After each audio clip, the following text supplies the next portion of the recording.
माहौल तो इलेक्शन जैसा तो माहौल है नहीं, यहाँ ना किसी का झंडा, ना बैनर, ना पोस्टर और ना कोई सभाएं हो रही। तो जिसको इलेक्शन लड़ना वो अपनी सभाएं करता होगा, जाता होगा अपने क्षेत्र में। सपा और आरएलडी का गठबंधन हुआ, आपका सॉफ्ट कॉर्नर है किसी नहीं, पार्टी हमारा में? किसी से कोई सॉफ्ट कॉर्नर नहीं। फसलों के दाम का बड़ा इशू है, तो ये कई इशू हैं। महंगाई बड़ा इशू है। अगर हम गांव में महिलाओं की बात करें तो सिलेंडर महंगा है। यहाँ पे सरकार किसकी है, तो मुद्दे हमारे सरकार से होते हैं। और देश का प्रधानमंत्री और मुख्यमंत्री किसी भी स्टेट का, वो पब्लिक के होते हैं, वो एक पार्टी के नहीं होते। ये गलत धारणाएं आने वाले टाइम पे जनता इनको सबको तोड़ेगी। मुख्यमंत्री अगर किसी पार्टी की जनसभा में जा रहा तो मुख्यमंत्री का प्रोटोकॉल उसको नहीं मिलना चाहिए। वो एक पार्टी के हैसियत से जाए। जब वो सरकारी उस पर जाए तो फिर वो मुख्यमंत्री सबका रहे। इसके लिए आंदोलन होंगे आने वाले टाइम पे। जो 2022 है तो इसके लिए मूवमेंट होंगे। आंदोलन और आंदोलनकारी मजबूत रहना चाहिए, जब ही देश बचेगा। प्रदेश मांग रहा है, कई सारे लोगों से जब हम बात करते हैं तो यही सामने आता है कि जो है सरकार बीजेपी नहीं होनी चाहिए क्योंकि बेरोजगारी फैला। पता नहीं यही युवा था पहले, इसी ने लाठी ठा रखी थी इस युवा ने। कम से कम युवा का हृदय परिवर्तन हो गया तो धन्यवाद उसका। नमस्कार, आप देख रहे हो 4 PM और मैं हूं आपके साथ निधि मिश्रा। आज हमारे साथ जो मौजूद हैं उन्हें किसी परिचय की आवश्यकता नहीं है। आज हमारे साथ राकेश टिकैत जी मौजूद हैं। अच्छा, लखनऊ आए हैं, उत्तर प्रदेश में चुनाव है और उत्तर प्रदेश की राजधानी में आए हैं। कैसा माहौल देख रहे हैं, कैसा लग रहा है? पता नहीं, हमें पॉलिटिक्स पे तो किसी से कोई बात नहीं हुई। अधिकारियों से हम मिले लखीमपुर खीरी के मामले में।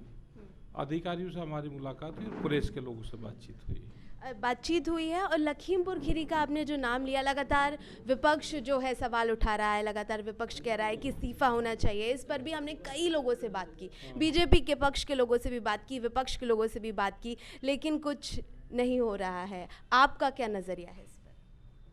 वहाँ पे नौकरी का एक सवाल था और कुछ मामले थे, तो अधिकारियों से बातचीत करी। उन्होंने कहा कि हम समाधान करवाएंगे इसका, कुछ अब और कुछ इलेक्शन के बाद में, ये कहा है उन्होंने।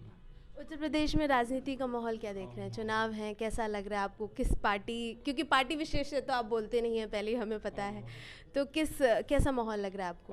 पता नहीं, माहौल तो इलेक्शन जैसा तो माहौल है नहीं। यहाँ ना किसी का झंडा, ना बैनर, ना पोस्टर और ना कोई सभाएं हो रही। तो जिसको इलेक्शन लड़ना वो अपनी सभाएं करता होगा, जाता होगा अपने क्षेत्र में।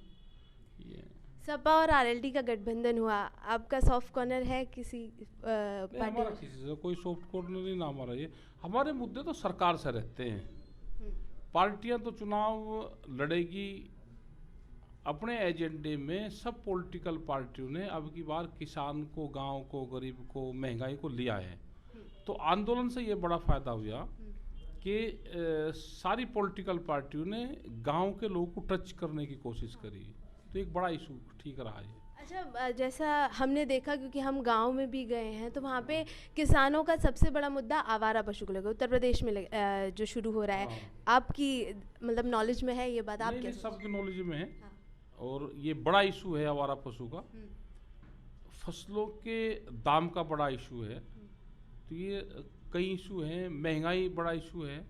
अगर हम गाँव में महिलाओं की बात करें तो सिलेंडर महंगा है, उसका एक बड़ा इशू है। तो ये सारे इशू हैं। अच्छा, उत्तर प्रदेश में अगर किसान अगर वोट दे रहा है तो आपके नज़रिए से कौन सा मुद्दा होना चाहिए जिसको देखते हुए, जिसको सोचते हुए किसान वोट दे? अपनी फसल को वो आधे रेट में बेचता है और फिर वो वोट देता है, तो फसल की कीमतों के उस पर भी वोट देगा।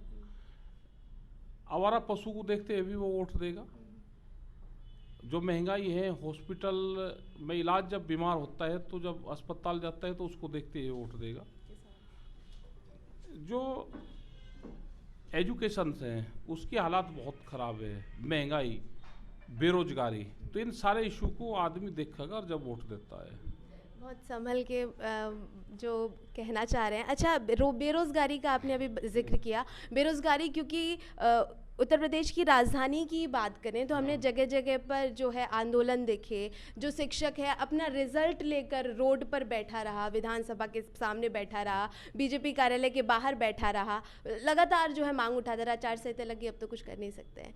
तो उसको लेकर जो है शिक्षक भर्ती को लेकर सबसे बड़ा मुद्दा चल रहा है, बेरोजगार है। ये तो सारी भर्तियों को लेकर ही होगा।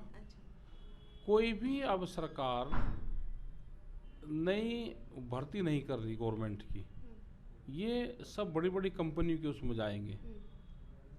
इसीलिए वे कोई भी है, जब पुलिस की भर्ती है या दूसरी है, जैसे बहुत पुलिस विभाग भी प्राइवेट होते जा रहे हैं धीरे धीरे, तो जो प्राइवेट जितना होगा, जितनी बड़ी कंपनी आएगी, उससे बेरोजगारी फैलेगी। जैसे रेलवे का आप लगा लो, रेलवे प्राइवेट होती जा रही है, तो उससे कंबल, चादर, तकिया, पर्दे सब गायब हो गए। आप लगा लो उसका भी, ट्रेन का भी। तो ऐसे ही दूसरी कंपनियां आएगी तो बेरोजगारी फैलेगी और बड़ी कंपनी देश में हावी होती जा रही है। तो जो देश का नौजवान है उसमें बड़ा रोष है इस चीज़ का। तो अब आपके हिसाब से क्या आप इसका जो दोषी है, जो इस समय वर्तमान सरकार है उत्तर प्रदेश में, उसको मानते हैं? तो और किसको मानने के? जो उत्तर प्रदेश में सरकार है उसको मानते हैं, जो भारत में सरकार है उसको मानते हैं। अभी भी मानते हैं? तो क्यों नहीं मानने के? अगर अभी भी कोई भी कमी होगी तो मौजूदा सरकार की कमी होगी। राजस्थान में जमीन नीलाम किसान की, तो राजस्थान सरकार की जिम्मेदारी है। 7 लाख रुपए में वहाँ पे 2.5 करोड़ की जमीन नीलाम करी, तो हम वहाँ पे भी गए तो वो वापसी करवाया। तो जो मौजूदा सरकार जहाँ पे होती है, कोई भी घटनाक्रम होता है उसी की जिम्मेदारी होती है। यहाँ पे गन्ने का भुगतान नहीं हो रहा तो इसी की जिम्मेदारी है। यहाँ बिजली के रेट महंगे हैं, 175 रुपये आस पावर है, हरियाणा में 15 रुपये है, तो 12 गुना का अंतर है।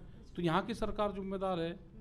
हरियाणा में भी एक ही विचारधारा की सरकार है, हरियाणा और उत्तर प्रदेश में, लेकिन वहाँ 15 रुपये और यहाँ 175 रुपये, बहुत अंतर है।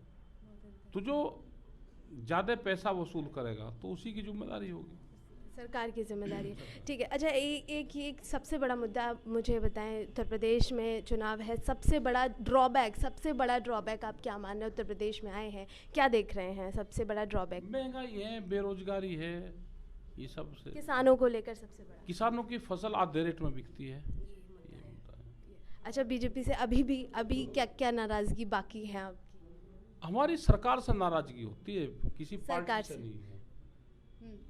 हमारे जो इशू है वो सरकार से है, किसी पार्टी से हमारा कोई इशू नहीं रहता, सरकार से हमारे रहते हैं। अगर यहाँ पे सरकार किसकी है तो मुद्दे हमारे सरकार से होते हैं। और देश का प्रधानमंत्री और मुख्यमंत्री किसी भी स्टेट का, वो पब्लिक के होते हैं, वो एक पार्टी के नहीं होते। भाई यहाँ तो समाजवादी का भी मुख्यमंत्री है, तो मुख्यमंत्री किसी का भी होगा, तो मुख्यमंत्री होगा तो जो भी प्रदेश में लोग रहते होंगे सबका मुख्यमंत्री है। ये गलत धारणाएं आने वाले टाइम पे जनता इनको सबको तोड़ेगी। मुख्यमंत्री अगर किसी पार्टी की जनसभा में जा रहा तो मुख्यमंत्री का प्रोटोकॉल उसको नहीं मिलना चाहिए, वो एक पार्टी के हैसियत से जाए। जब वो सरकारी उस पर जाए तो फिर वो मुख्यमंत्री सबका रहे। इसके लिए आंदोलन होंगे आने वाले टाइम पे, जो 2022 है, तो इसके लिए मूवमेंट होंगे। कोई भी पार्टी का मुख्यमंत्री अपनी पार्टी के मीटिंग में जाएगा तो एज ए मुख्यमंत्री उसको प्रोटोकॉल नहीं मिलना चाहिए। कोई भी प्रधानमंत्री जाएगा वो जनता का प्रधानमंत्री है, किसी एक पार्टी का नहीं है। या तो वे बतावे कि मैं इसका मुख्यमंत्री हूँ, दूसरों का नहीं हूँ। तो ये इस पर एक बहस होनी चाहिए देश में।